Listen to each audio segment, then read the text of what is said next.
In this video, I'll show you the basic steps involved in finding out if your vehicle has a starting or charging problem, common items to inspect, and where to go for additional help. Since we'll be working under the hood, it's important to observe basic safety precautions. Set the parking brake and be sure automatic transmissions are in park and manual transmissions are in neutral. When lifting your vehicle, always use jack stands and chock the wheels to prevent rolling. To avoid burns, allow your vehicle to cool before doing any type of repair.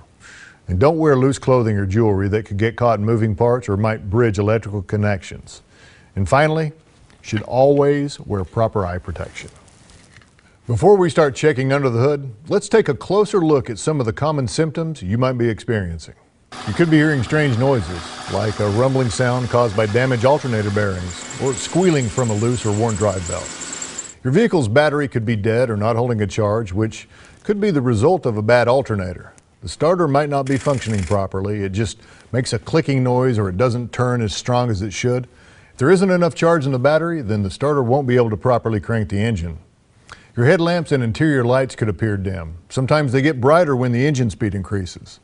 The alternator or charging warning light on your dash could be on, or maybe it's not coming on at all. You could be hearing a clicking noise when you turn the key. This indicates that the starter is not getting enough electrical current to operate properly. That could mean a bad cable connection, a bad battery, or a bad starter. You might hear a grinding noise when you turn the key. This is caused by the starter not engaging properly with the engine and could mean a bad starter or a problem with the flywheel. Your starter might not turn as strong as it normally does. Usually this is because the battery is undercharged and can't provide the power necessary to turn the motor over. Or when you turn the key, it might not do anything. These are all signs that your electrical system needs to be checked. So let's take a look under the hood and review the basic procedures to find out if you need a new starter or alternator. First, ensure that the battery is good and has a full charge. A bad battery could be the problem and not the starter. This is always the first thing to check.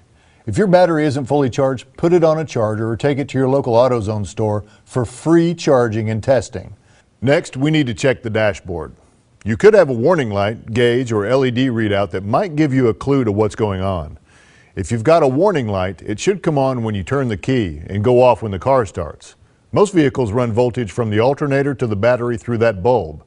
If the bulb's burned out, there's a good chance it's the problem, not the alternator. If you've got a gauge, it should show a charge of around 12 volts when the car's off and rise to over 14 volts when running. If it doesn't, there's a problem with the charging system. If you've got an LED readout, look for codes or warnings that show a problem. After you've replaced a bad unit, you'll have to clear that code or wait for the system to reset. Now, this might take up to 40 starts. Now we'll do a visual inspection. We'll start by checking all of the fuses and fusible links. A blown fuse interrupts the flow of electricity and could be causing a charging system problem. Locate the fuse box and make sure there are no blown fuses. Most vehicles use fuses that look like this. You can see if it's blown by looking for a gap or a break in the wire filament.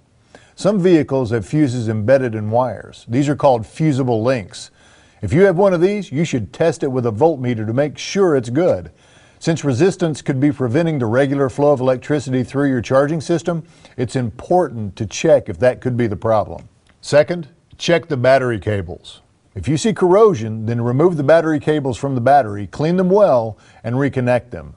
Always disconnect the negative terminal first. And when reconnecting, always reconnect the negative last. If the cables are worn, frayed, or damaged, they should be replaced. Next, check the connectors to the alternator. If they're loose, make sure you tighten them so they're snug and secure. And again, if the cables are damaged, they should be replaced. Word of caution here. Never disconnect one of the battery cables while the engine is running. Although this is sometimes suggested as a viable test, it can cause a surge that may burn out and damage other components. You don't want to cause problems in any other systems. Finally, inspect the belt.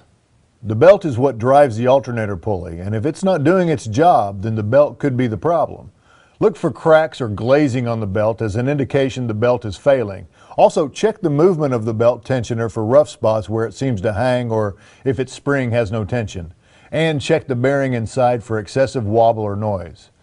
Now let's take a look at the alternator and the starter for telltale signs of other issues that might cause problems. Look for contamination. These components can easily be damaged by fluids leaking into them.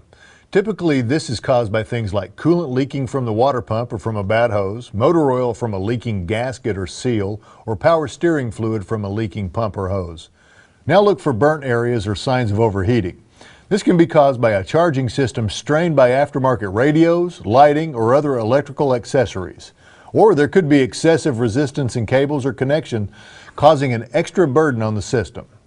After you've checked these basics, repair anything suspicious and retest the vehicle.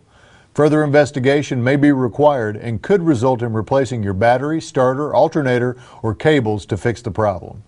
To verify that your starter or alternator has gone bad, take it to your local AutoZone store where we can perform a quick test for free. If you're ready to replace one of these units or just want to see basic information on performing the job, watch our videos how to install an alternator and how to install a starter. You can also find installation instructions for your specific vehicle on AutoZone.com or just stop by your local AutoZone and talk to one of the expert folks there.